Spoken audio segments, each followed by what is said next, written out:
はいどうも、皆さんこんにちは、こんばんは。KD ゲームズのクリボです。ということで、NBA2K マイキャリアやっていきたいと思います。さあ、一応ね、スモールフォワード戦、前回で終了って言ってたんですけど、一つだけちょっと、やり残したことがあったなということで、動画を撮っております。サムネイル等見ていただければわかると思うんですけど、殿堂入りのスピーチですね。そこをして、引退すればいいかなというところで、ちょっとスピーチだけ聞いてみたいと思う。一回も聞いたことないからね、俺マジ初見だからね、今。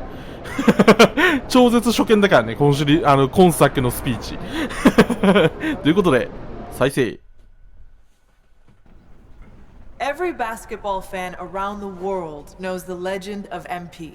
Son of Prince, grandson of Truck, fearless competitor, tireless worker, winner. And while the seeds of all of this were planted long before I met him, the MP that I met was, in many ways, still a child. Now, I don't mean that as an insult. When he first walked into my office, he was only 19 years old. How many of you were fully formed adults at 19, huh? Shaq? I'm looking at you specifically, buddy.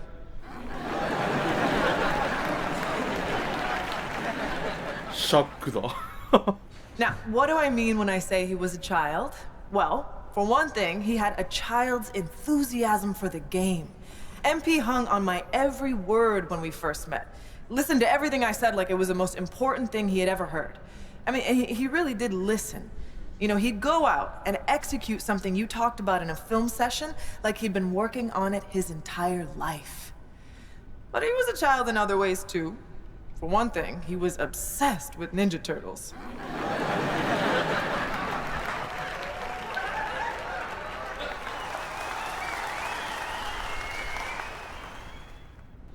I'm serious. He had the figurines and everything. He said they'd be worth a lot of money one day, but I'm pretty sure he played with them when no one was watching.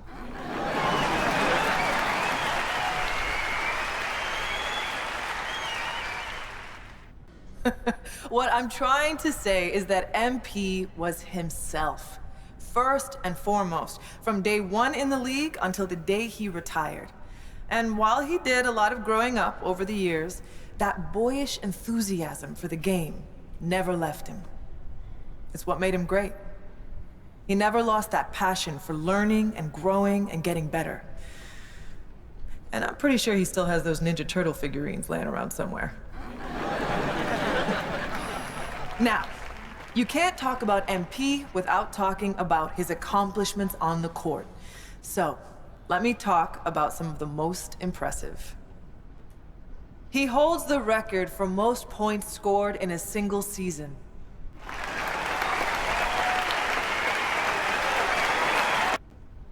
That's right. He scored more points in a single year than Wilt. More than MJ, more than LeBron, more than whoever your favorite's favorite is. MP was that dude. He holds the record for three-pointers made in a single season. Now, records are made to be broken, but it's gonna be a long time before we see someone that locked in for that long a period of time.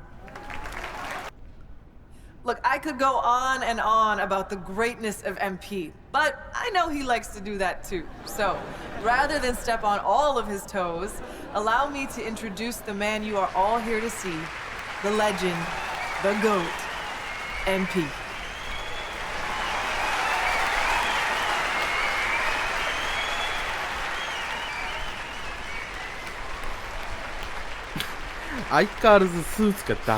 Thank you, thank you so much. And thank you, Coach Warren, for that beautiful introduction.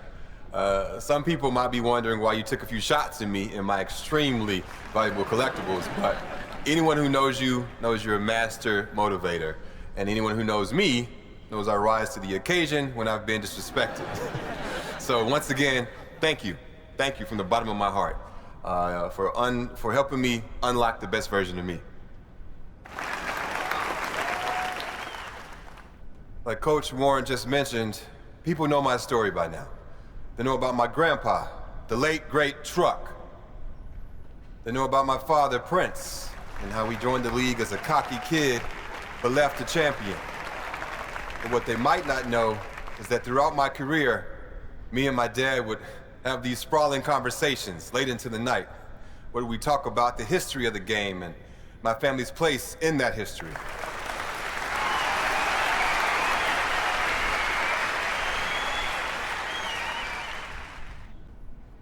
One of my favorite memories from those conversations was the time my dad told me the story of my grandpa's first NBA game. My grandpa didn't have the advantages I had growing up. He was raised in the inner city by a blue-collar father and a stay-at-home mom. There were times when they struggled to put food on the table, but he never complained. He never asked, why me? He just put his head down and got to work. He could have taken the easy way out and did things he wasn't supposed to make a quick buck. But my grandpa, he wasn't built like that. He had love in his heart, and he wanted to make his parents proud. Now, don't get me wrong. If you mess with him or someone he loved, hey, well, trust me, you didn't want to do that. When it came time to fight for what was right, he never backed down. And that's the kind of ball player he was. He didn't have the most skill, but he had the most heart. He fought for a spot in the NBA like his life depended on it. Through sheer force of will, he got drafted by the Celtics in the 3rd round.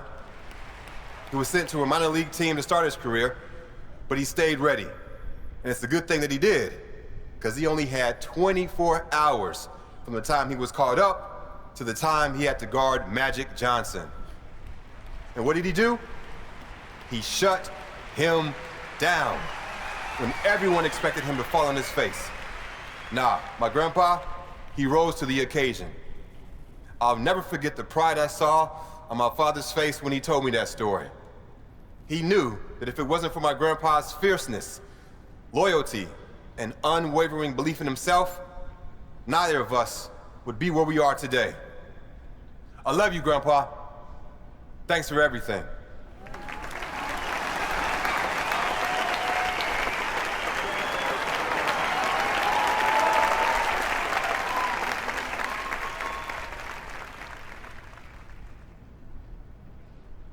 One of my favorite moments from those conversations was when my dad told me about the game that my grandpa outdueled Michael Jeffrey Jordan. Everyone remembers Truck as a defensive force, a great locker room guy, a valuable veteran mentor who showed young guys the ropes. But what most people don't remember is that the man could hoop. And that wasn't his strength, but when he felt like the team needed it, he wasn't afraid to get into his bag. If you don't believe me, watch the game. For those who need a refresher, the Pistons lost their first 3 matchups with the Bulls that year, and Coach Daly was sick of it.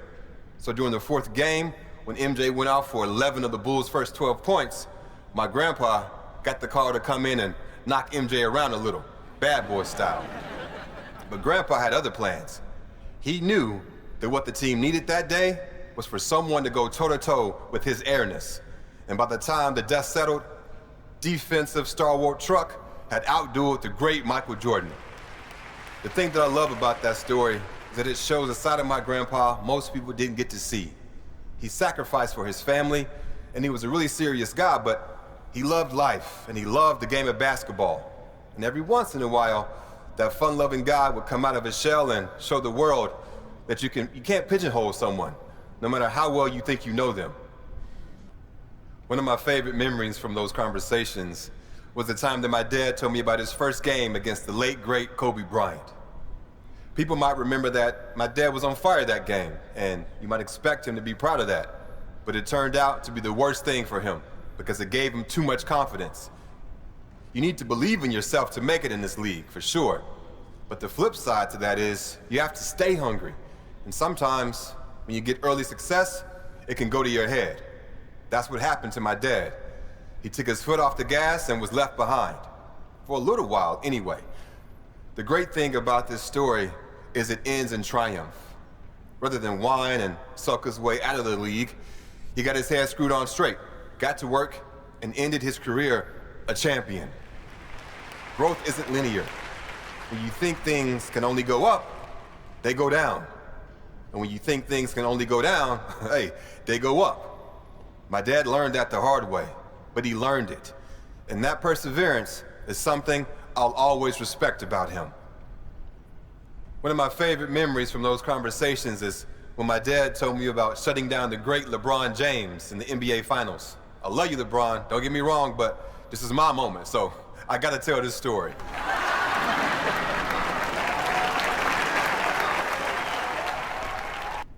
That's not always easy for someone like him. My dad could hoop.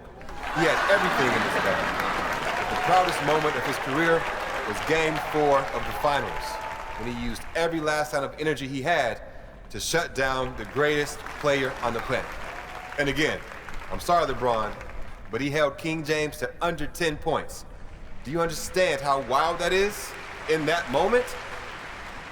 Lots of people still think he's some brash kid with no respect for the game.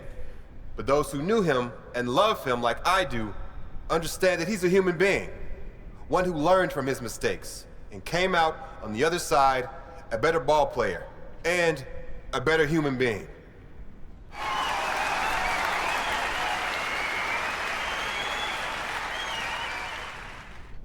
My family paved the way for me, and I had every advantage growing up.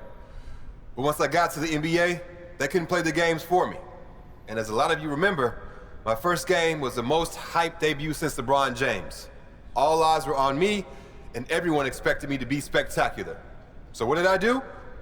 I went out there and stunk it up. I mean, I was bad.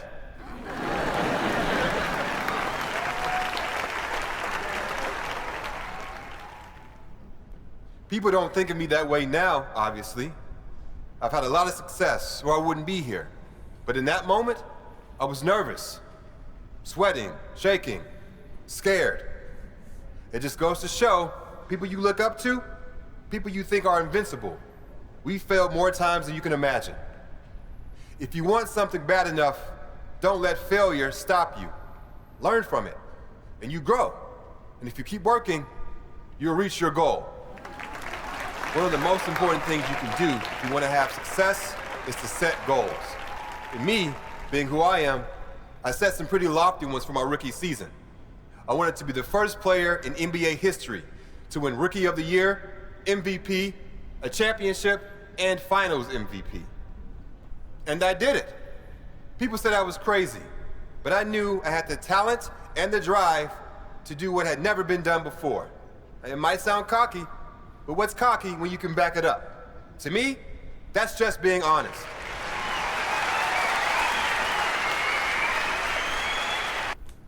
When people talk about my career, one of the first things they mention is how many championships I've won. And when I meet people for the first time, one of the most common questions I get is, what's it like to have more championships than Michael Jordan or LeBron James? Most people think I'll talk about the glory, the money, the fame. But when I think about those championships, I think about the people I shared those moments with. Winning means nothing if you have no one to share it with. So I'd like to thank every teammate, every coach, every friend, every family member, and every mentor who was there for me during my playing days. Without you all beside me, the winning wouldn't mean a thing.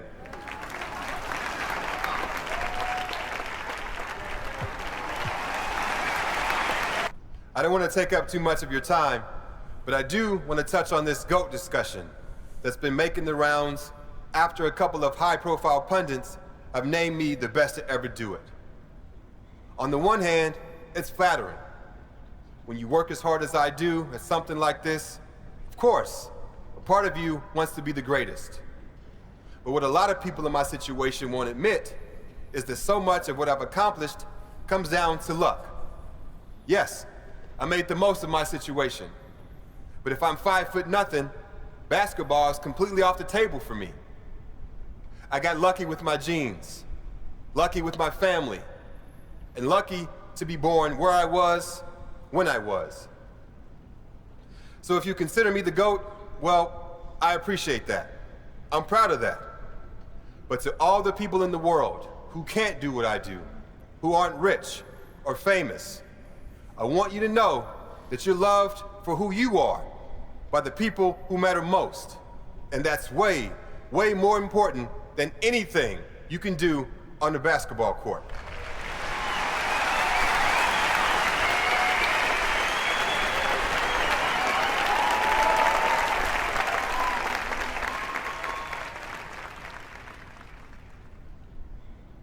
I love you all. I appreciate you all. And I thank you. Thank you for your time.